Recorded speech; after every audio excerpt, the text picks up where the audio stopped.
তো আমরা প্রথমে দেখতে পাচ্ছি রুক্মিণী কিন্তু পুলিশ অফিসার যে মুখ ধুচ্ছে টেনশনে, এবং তারপরে আমরা দেখতে পাচ্ছি সৃজা যে কিন্তু এখানে রিপোর্টার, যেও কিন্তু মুখে হাত দিচ্ছে।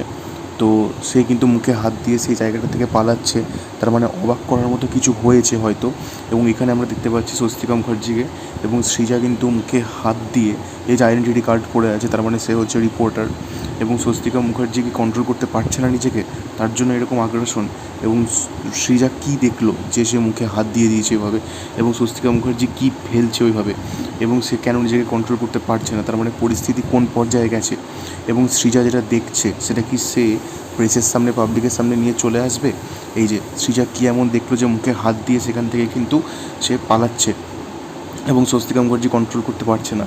এবং এইটা হচ্ছে অন্যতম একটা কি সিকোয়েন্স, যেখানে আমরা দেখতে পাচ্ছি কিডকে, এবং কাঁচের দেওয়ালের ওপারে দেখতে পাচ্ছি এনএসজি কমান্ডো, 3জন কমান্ডো যারা কিন্তু কাঁচের দেওয়াল ভেদ করে ঢুকতে পারে।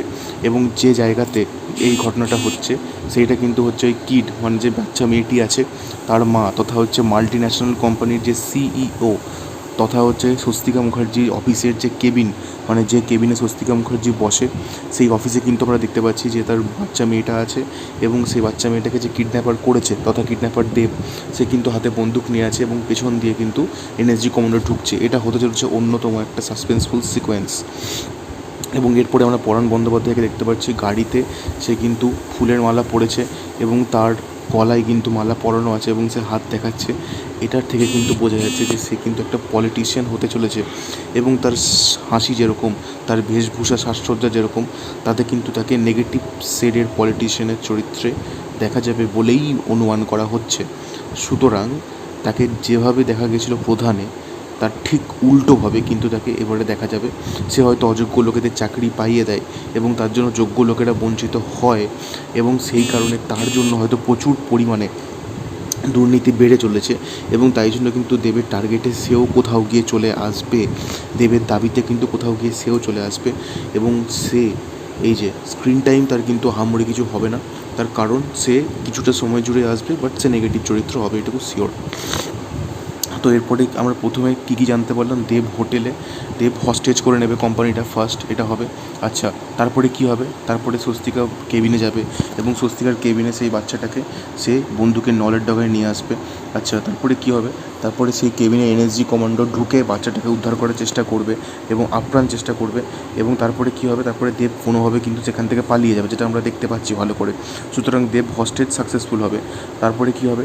তারপরে কিন্তু স্বস্তিকা রাস্তায় নামতে বাধ্য হবে উইথ পুলিশ ফোর্স। এবং তারপরে সে কী করবে? তারপরে কিন্তু দেব নিজের দাবি রাখবে স্বস্তিকার কাছে, তার যেটা দাবি বা দাবির লিস্ট যেগুলো আছে সেগুলো স্বস্তিকাকে শুনতে হবে। এবং তারপরে কিন্তু মেয়ের মুখ চেয়ে স্বস্তিকা সেগুলো মেনেও নেবে, তা না হলে কিন্তু তার মেয়ের প্রাণ কিন্তু সংশয়ে থাকবে। সুতরাং আমরা ফাইনাল বিষয় কী করতে পারি, যে কালার গ্রেডিংটা অনেকটা ইয়েলোইশ টাইপের আছে, এবং এখানে দেবকে অনেক সিকোয়েন্সে দেব যেভাবে চিৎকার করছে বা দেব যেভাবে কাঁদছে বা দেব যেভাবে রাগে ফেটে পড়ছে, একটা জিনিস কিন্তু বোঝা যাচ্ছে যে এখানে দেবের যে অভিনয় সত্তা, সেইটাকে কিন্তু আমরা খুব ভালোভাবে ইউটিলাইজড হতে দেখতে পাবো এই পার্টিকুলার টেক্কা সিনেমাটাতে। কারণ দেবের ক্যারেক্টারটা কী ক্যারেক্টার, সে কেন হস্টেজ করছে, সে কেন তার মেয়েটাকে এইভাবে একটা কোম্পানি থেকে তুলে নিয়ে চলে যাচ্ছে, এবং তার কী কী দাবি, এবং এটা যেহেতু একটা হস্টেজ থ্রিলার, শেষে কী টুইস্ট আসে যেটা আমাদের মাইন্ড ব্লেন্ড করে দেয়, সবটাই কিন্তু দেখার ব্যাপার হবে। সুতরাং দেবের চরিত্রে কিছু থাকুক বা না থাকুক, তার অ্যাক্টিংয়ের লেয়ার্স থাকবে, এটুকু শিওর। এবং এটা বহু জায়গায় কিন্তু সৃজিত মুখার্জি নিজের মুখে এই কথাটা স্বীকার করেছেন, এবং স্বস্তিকা মুখার্জিও বলেছেন যে দেবের কিন্তু অভিনয় সত্তা প্রচুর আছে।